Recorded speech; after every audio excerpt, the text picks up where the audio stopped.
pero no necesariamente llegar a una hipertensión. Dependerá de durada, puede durar. ¿Qué dijo? Se libera. Entonces, eso que estoy mencionando, ¿okay? ¿Quiénes son las sustancias que tienen que ver con ese estado de hiperexcitabilidad en mi cuerpo? Las catecolaminas. Perfecto. Son las catecolaminas que no son hormonas realmente. Son neurotransmisores. ¿Ok? Son las catecolaminas las que inciden, ¿okay?, en esta respuesta de alerta. ¿Ok? ¿Qué tipo de respuesta van a tener a nivel gastronómico? Es decir, las catecolaminas son por excelencia ¿qué tipo de sustancias? ¿Inhibidora o excitadora? Inhibidora. Excitadora. Las catecolaminas por su excelencia son excitadoras. Por eso producen taquicardia, por eso producen a nivel respiratorio también hiperventilación, conocido también como taquicardia. ¿Ya? Sin embargo, quizás por eso nos puse en jaque, a nivel gastrointestinal son los opuestos. Sí, ahí sí son Más inhibidores. bien inhibe. ¿Ok? Inhibe. Luego más adelante hay un código que lo vamos a volver. Por eso cuando me matriculé me ¿Ya? dio diarrea. Por eso cuando me Y matriculé me luego dio tengo diarrea. otro componente que forma parte del factor que se llama factor exógeno, factor externo. El componente intrínseco. Recuerden que el intrínseco era el que era comandado por el mismo gastrointestinal, el sistema gastrointestinal, en donde dependiendo de la ejecución inhibía o excitaba las funciones gastrointestinales. ¿Ok? Pero cuando yo tengo estos componentes exógenos que están comandados por el sistema nervioso central, ¿sí?, yo puedo tener una respuesta inhibidora o una respuesta excitadora. La respuesta inhibidora está comandada por las catecolaminas a nivel gastrointestinal. Sin embargo, la respuesta excitadora viene por otro componente. Y esto está a cargo un paro craneal. Es el que tiene el nombre más feo, pero el que más trabaja y recorre todo el tránsito gastrointestinal. El vago, o también llamado neumogástrico. ¿Ok? El neumogástrico a nivel cardiovascular es inhibidor. ¿Ok? Entonces usted es responsable de producir hipotensión. ¿Ok? Es responsable de producir bradismia, ¿okay?, bradicardia, pero a nivel gastrointestinal es excitador. Es excitador. ¿Ok? Entonces, ¿por qué les he hablado de todo esto? Porque la producción, la hiperproducción o la inhibición del factor intrínseco está sumamente supeditado a si se estimula o no mi componente extrínseco del sistema gastrointestinal. Eso que ahorita les dije, saquen una hoja, ¿ok? Lo hice como en forma de que van a acabar en alerta y se excitar, pero también puede haber el otro lado, en el que la persona se pone pálida, fría, sudorosa y me dice, no hay que reírse, a todos nos ha pasado que estamos antes de entrar en el examen y digo, porque uno quizás ya se echaba el dolor a estas alturas de la vida, pero cuando eres niño te reías. Uno lloraba, ¿ves? Había niños que lloraban, porque cada persona maneja de forma diferente el estrés, porque estoy hablando del estrés, o me excita o me inhibe. ¿Ya? Entonces produzco o catecolamina o estimulo el neumogástrico. Este jueguito que les estoy hablando es el responsable de dos enfermedades. Yo siempre digo que son los mejores amigos del estudiante de medicina. La gastritis. Que son la gastritis y el colon irritable, que son las enfermedades del siglo XXI que nunca encuentran una causa orgánica y es netamente un trastorno funcional. Cuando no encuentran la causa a nivel gastrointestinal, es un trastorno funcional, porque no hay nada. Esa hiperproducción de ácido clorhídrico que está ocasionada por la estimulación del vago, que recuerden que la catecolamina es mi inhibe, ¿ya? Mientras que el neumogástrico me estimula. Esta hiperproducción de ácido clorhídrico, ¿okay?, que no se está dando cuando estoy comiendo, se está dando cuando estoy sentada en una aula de clases, sometida a un estrés para mí de institución, la situación, hace que ya no va a atacar, por decirlo así, al cuerpo, sino ¿qué va a atacar? A las paredes. La mucosa gástrica. Quiere decir cuando ¿Ya? Esa sensación de quemazón es lo que puede llegar luego por una inflamación de la mucosa gástrica, que traducirse como dolor tipo ardor. El paciente puede hasta tirarse en el piso por el dolor, que puede incluso luego transformarse en dolor hipocólico y dependiendo de la circunstancia puede llegar hasta vomitar. ¿Ya? ¿Qué hace esta hiperproducción de ácido clorhídrico?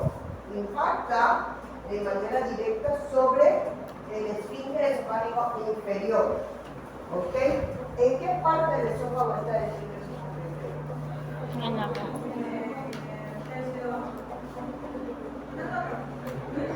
¿Cuántas partes se divide el esófago? Tres.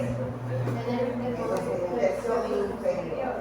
¿Okay? Recuerden que el cáliz no es un esfínter, es un espacio virtual que si entra una botella está deseable dentro de la botella. ¿Ya? Está diseñado para que se abra. No es un regulador, el esfínter sí. ¿Ok? Ese realmente es el responsable de que no regresen los alimentos. que está en el Pero estómago. ese es el responsable de que una vez que el bolo llega, recuerden que como no lo mencioné, pero hemos hecho una movimiento peristáltico en todo el proceso gastrointestinal. Carlton siempre describe los movimientos peristálticos como gástricos como un movimiento de batidora, en donde habíamos hablado de las enzimas, pero también están los movimientos intensos. ¿Ok? Gracias al esfínter esofágico inferior, el bolo, que era un bolo alcalino, porque recuerden que en la boca Sí, es verdad, en el esófago. no hay un pH ácido, hay un pH alcalino, en el esófago se alcaliniza más por el moco, pero al llegar al estómago, Ya se hace. ese bolo se torna ácido. Si ese bolo, si esa persona no sabe más, lo más difícil de un paciente es manejar el estrés, es lo más complicado.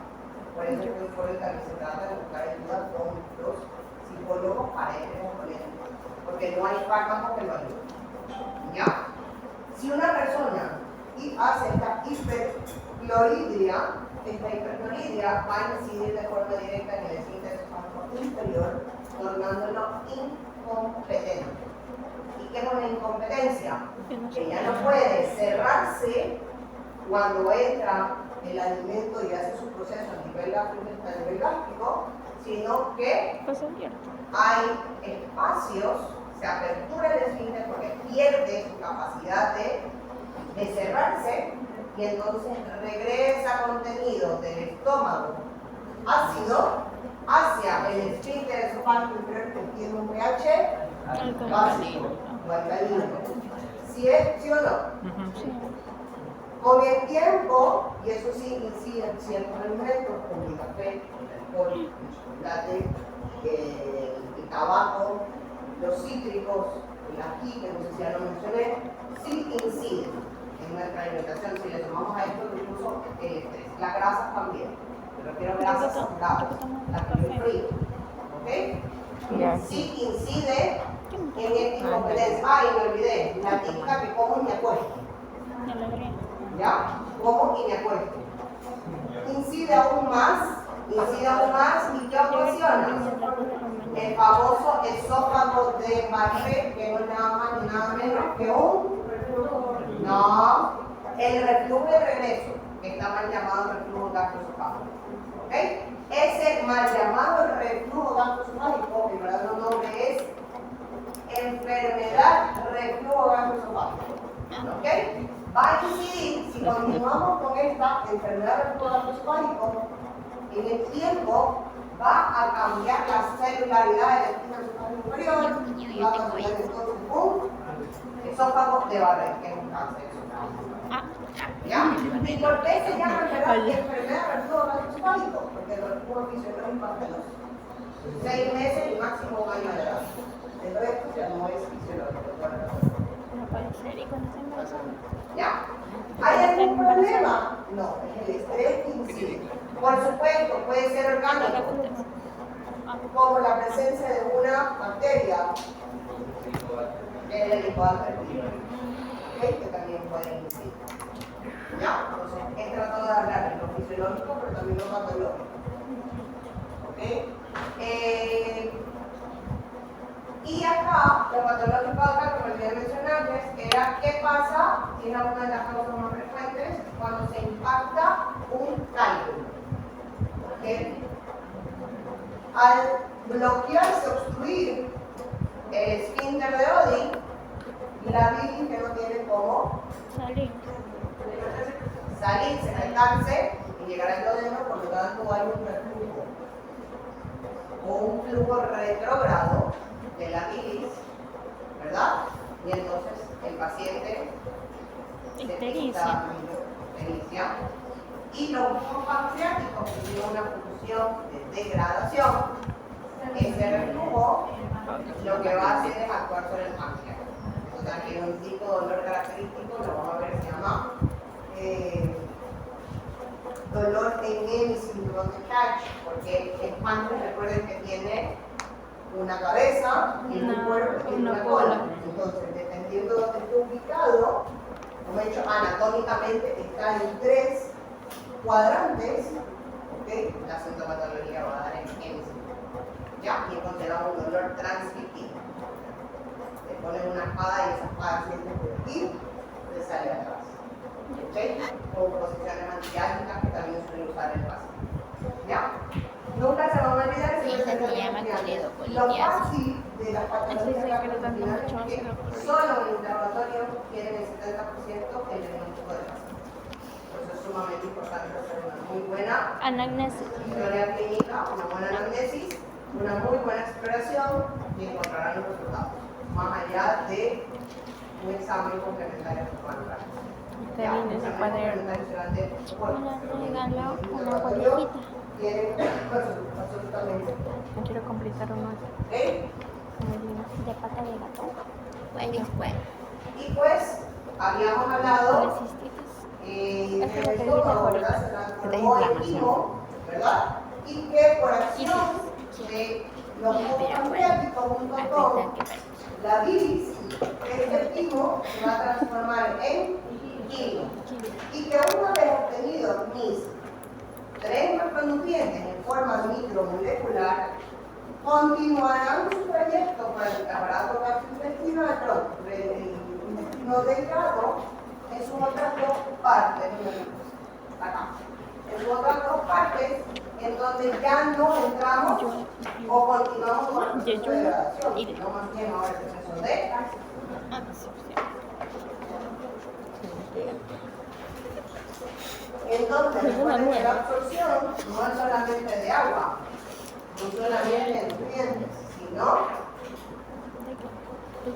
que la absorción tengo que decidirlo realmente en estos 2 componentes. ¿Okay? La absorción de nutrientes es la que va a darse a nivel del intestino hilo. ¿Okay? Y es donde ya el hilo pierde sus nutrientes que al momento de pasar por la válvula ileocecal, ya lo que tiene es solamente desechos, más agua y vitaminas. ¿Ok? Y vitaminas. ¿Por qué? Porque no todas las vitaminas tampoco se van a absorber a nivel del intestino delgado. ¿Ok? Habrá vitaminas que se pueden absorber o incluso formar a nivel del intestino grueso, como la vitamina K, por ejemplo. ¿Ya? Ok, entonces, luego tenemos la absorción de agua, tenemos la absorción de nutrientes a nivel de IgG1 equilio, mientras que la absorción de agua se da en el intestino grueso. Sí, en el colon. ¿Ok? Por eso ustedes en la imagen, si se dan cuenta, tenemos que la máxima o la mayor parte de degradación se va a dar hasta el nivel del duodeno. Luego de eso ya no hay proceso de degradación que vemos en la imagen. ¿Dónde? ¿Ok? En esto seguimos. ¿Qué tiro? Ahora, recordar Aquí, que a mira, nivel hay más del y aquí hay intestino menos. grueso, tengo dos funciones o dos procesos también muy marcados o segmentados. Recuerden que este nivel se va a dar la absorción, pero también la excreción o defecación. ¿Ok? Con esto terminaríamos los procesos. Ah,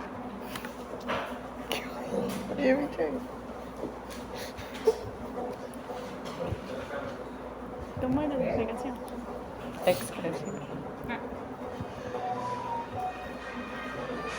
Siento que es muy bien, chicos. No sé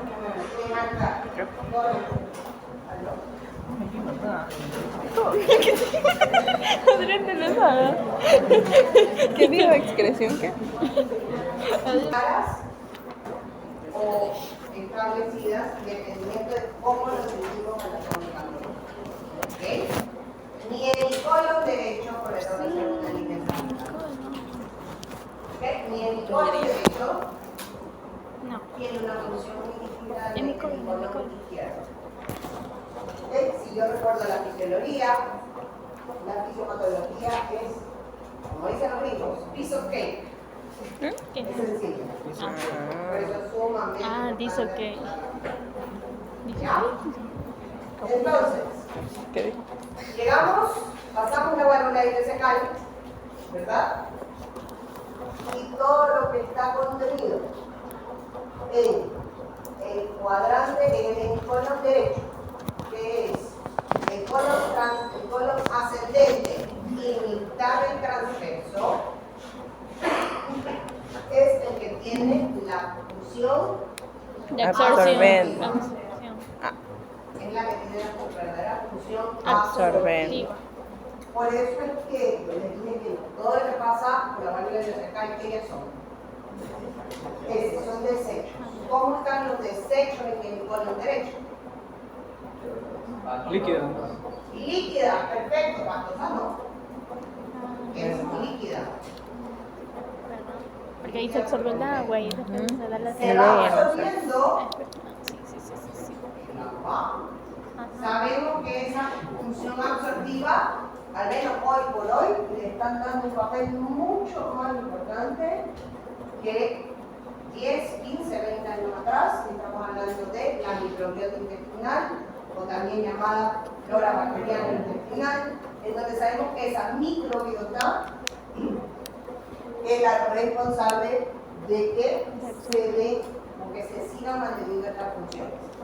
Tiene que ver con la absorción del agua, tiene que ver con la formación de vitaminas que se dan a este nivel, ¿ok? Y tiene que ver también con el mantenimiento de las funciones, ¿ok? ¿Cómo mantenemos? Perdón. La microbiota intestinal es la responsable de estos procesos, pero también debemos mantener esta microbiota. ¿Y cómo mantenemos esta microbiota?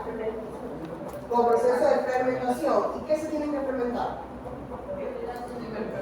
Y ahí dice en mi diapositiva qué tipo de hidrato de carbono. Los no degradables. ¿Ok? ¿Cuáles son los hidratos de carbono que no se pueden degradar? En la fibra. ¿Ok? La fibra. La clasificación de la fibra es gigante. No entro de No lleno, teníamos hay un enzimas artículo para que está degradar publicado eso, en el porque web, eran ¿ok? de la No planta. entro a la clasificación, pero sí recordarles que existen diversas formas de fibra y que siempre lo vamos a contener o a encontrar en todas las frutas, ¿ok? En los cereales, mientras más oscuros sean, es porque tienen mayor cantidad de fibra. Entonces aquí estamos hablando del arroz integral. Del arroz integral. El pan estamos hablando integral. de la avena, que es otro cereal. El pan ¿ok? integral. Y como dice su compañera, también las leguminosas. ¿Ok? Estamos hablando de 2 gramos. ¿De cuál? Especialmente frijol, el garbanzo. Maní. El maní y los frutos secos también tienen. Almendra. ¿Ok? Entonces, el consumo de fibra, sabemos que la fibra, cuando se acuerdan algo en el colegio, me acuerdo que lo vi en el colegio, la famosa celulosa, hemicelulosa, las pectinas, ¿ok? Las andinas, todo eso forma parte de tipos de fibra. No lo vamos a degradar. ¿Por qué? No lo Porque degradamos. no tenemos enzimas. Porque no tenemos Enzimas. celulasa, por ejemplo. ¿Ok? No tenemos enzimas para degradarla. Pero sí sirven, como decía su compañera, para poder que su hidrato de carbono fermentarlo. O sea, porque una de las cosas que decimos en las noches, vamos a comer fresco. Porque la fermentación produce sustrato para el mantenimiento de la microbiota, pero también produce Gases. gas. ¿Ok? Gas. Entonces, ese gas, que dependiendo, pues me acuerdo, voy a salir aquí un momento de. Me voy a decir un poquito, estaba yo en una maestría, ¿ok? Y una española, la verdad que nunca entendí por qué la española no puso este video. Hablaba de que estaban haciendo un estudio que la persona que tenga mayor productora de gas tenía, nunca le encontraron el sentido de su producción, tenía un impacto beneficioso en el acompañante. O sea, como diciendo, la inhalación de los gases ayudaba a la salud de la otra persona. Nunca le encontré la situación. ¿Por qué? Lo único que sí puedo encontrar es, obviamente, si una persona es consumidora de fibra, va a tener un mayor mantenimiento de su microbiota. ¿Sí? Sin embargo, pues también tengo que tener un tema en la cantidad de fibra que vamos a ver en las próximas clases, probablemente la próxima semana, porque puede impedir la absorción de otros micronutrientes, ¿okay? Como el hierro. O sea, la cantidad de comer fibra, sí. Lo que no tiene que comer es barriles enteros de fibra. La cantidad máxima son 30 gramos diarios. ¿Ya? Entonces, regresando a la fisiología, recuerden que en el colon derecho, ¿ok? Las heces están líquidas y seguirán absorbiendo el agua, o conforme se va absorbiendo el agua en el colon derecho, cuando pasen a la otra mitad del colon transverso, ya tendré entonces heces propiamente dichas, que pueden ser entre duras a pastosas, sólidas, perdón, o pastosas. Lo que no pueden estar son sólidas y secas. Les suena desagradable, pero así. ¿Qué pasa cuando unas heces sólidas y secas? Voy a evacuar y voy a empujar o llegar a la hematoquesia, que es sangre roja rutilante durante el acto de la defecación, y eso se traduce porque hubo una lesión a nivel de mano, porque salieron secas y rozando y lastimantes. ¿Ya? Eso es lo que se conoce como estreñimiento. ¿Okay? El acto evacuatorio debe ser sin dolor. ¿Ya? Es como cuando hablemos de lactancia. Lactar con dolor no es parte de la lactancia.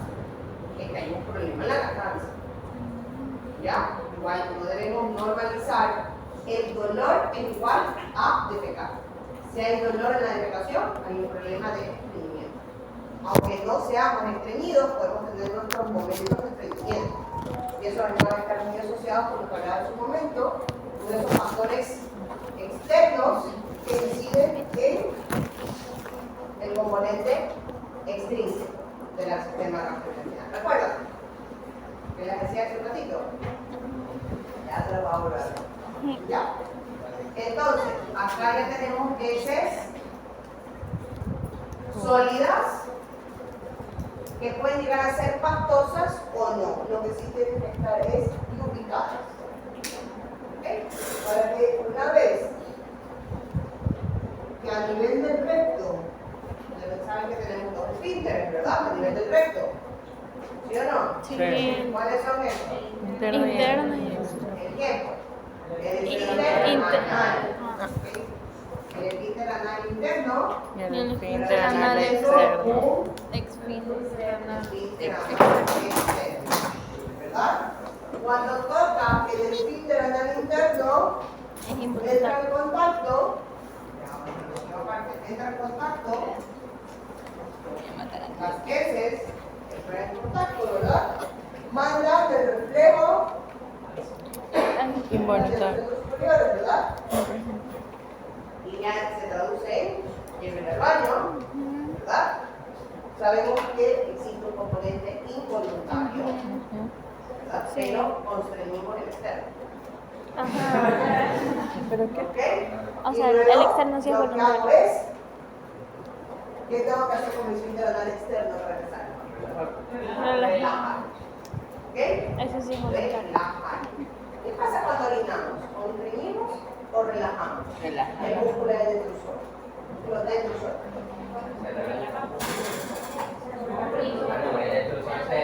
Perfecto. La vejiga no la relajamos. Todo lo contrario. Será que comprimirla para poder expulsar la orina de la vejiga. ¿Ok? También puede expulsar la vejiga si tiene un piso pélvico debilitado. ¿Ok? Y es una de las cosas que las mujeres tenemos que mucho trabajar, porque incide en el descenso hormonal, los famosos prolapsos vesicales. ¿Ya? También tiene que ver la calidad. ¿Ok? Preguntas. Vamos entonces con lo patológico, que es muy común. ¿Se acuerdan que les decía dos enfermedades? ¿Cosa? Bueno, vamos a hacer la otra. Ok, ¿se acuerdan que ustedes en ese momento hablaban de la gastritis y del colon irritable? Sí. El colon irritable no es nada más ni nada menos que un juego entre hiperestimulación e inhibición. ¿Ok? Hiperperistaltismo o un hipoperistaltismo. ¿Ok? Si una persona, ¿verdad?, entra en este estrés que les dije y comienza a producir catecolaminas, que tienen que era inhibidor sobre el tránsito gastrointestinal, ¿qué va a pasar a nivel intestinal? ¿Estimula o inhibe? Por lo tanto, el paciente va a decir que tengo inhibida la motilidad intestinal. ¿Qué va a decir? No, puede haber dolor por retención. ¿Ya? Entonces el paciente va a referir estreñimiento y que tiene que empujar, que tiene ganas, pero no le sale. O en su efecto hace, pero con mucho dolor. ¿Ok? Pero puede pasar lo otro. Se emociona tanto, puede ser también cosas buenas, personas que no saben manejar sus emociones, tanto lo positivo como lo negativo pueden incidir. Conozco personas que se emocionan tanto que lo primero que dicen es voy a parar. En serio, hay personas que se emocionan mucho. ¿Ok? Entonces, ¿qué están haciendo? Estimulando al vago. ¿Ok? ¿Y qué es lo que va a ocasionar esta estimulación del nervio gástrico? Hiperperistaltismo. Hiperperistaltismo. Por ende, ¿Hay diarrea. alguien que va a tener? Diarrea. Perfecto. ¿Y por qué hubo la diarrea? Porque hay un proceso patológico, un agente patógeno que está afectando. No. La estimulación. Exacto, esa es la respuesta. Hubo un hiperperistaltismo, no le dio el tiempo al colon de poder absorber el agua, pasó al hemicolon derecho, luego al hemicolon izquierdo, las heces ya no sólidas sino líquidas, y eso es lo que va a expulsar. Sí. ¿Ok? Y son estas dos patologías muy frecuentes. Ahora, por supuesto, si hablamos de una enfermedad gastrointestinal de tipo infecciosa, va a ser la misma causa. Solo que ese agente patógeno va a impedir que se den los procesos normales, no se va a absorber el agua y se queda. ¿Ya? Pero recuerden que muchas veces es más común, lo cotidiano, por decir así, lo que más se da con la enfermedad del siglo XXI, el estrés, con todos sus consecuencias por por su impacto sobre nuestra fisiología. ¿Ok? Hasta ahí, chicos, ¿alguna pregunta? ¿Alguna duda? Dime. ¿Fui muy rápido? He tratado, ya vamos a ver las imágenes, pero he tratado una imagen para de hablar de componentes. Podemos también condicionar, por decirlo así, todavía aguanto un poquito más, porque estoy en la calle, pasa por su casa muchísimo con las mujeres, estoy en la calle, yo no voy a ir a que bañes. Por eso es que las mujeres somos más posiblemente, perdón, tenemos más potencialidad de ser estreñidas que los hombres. No me importa, ahí estaba ciego y listo. Mi esposa, al menos ese, puede en cualquier lado. Yo mentalmente no puedo, pero estoy tratando de criar a mi hija de una forma en que realmente no sea estreñida. Yo no soy estreñida, sin embargo, cuando cambio mucho mi ritmo, sí puedo llegar a tener un momento de estreñimiento. ¿Me explico? Entonces, ¿por qué? Porque cada una de nosotras fue condicionada también quizás de esos más jóvenes que yo, quizás antes habían menos baños públicos y eran más ricos. Ahora por lo menos uno puede ir a ciertos, uno se va de viaje y encuentra una gasolinera relativamente decente. En mi época abre la puerta para que nadie te vea. No. ¿Okay? Entonces uno tenía que solamente, nada, no podía hacer nada más. Esas son cosas que sí van marcando las diferentes generaciones a ustedes. ¿Ya? Yo siempre digo, señorita, pero también. ¿Ok? Pero sí, eso es uno de los problemas con las mujeres. Ahora es automático. Y aquí nadie se haga la digna. Uno sabe que ya llega a la casa, uno sabe que está a pocos minutos de la casa y ¿qué pasa? Bueno, la gente va. O sea, es automático. ¿Por qué? Porque mentalmente bloqueamos. Ahora, ¿qué pasa con esas veces aquí? ¿Se fueron en el aire? No, las quedan prendidas. Que si te haces una radiografía vas a ver la vibración a nivel de la ampolla rectal a veces. Claro. Pero el tema es que somos tan poderosos mentalmente que somos capaces de bloquear muchas cosas. Y por eso vienen los estrés con traumas también. Ya, el cerebro es un órgano sumamente hábil.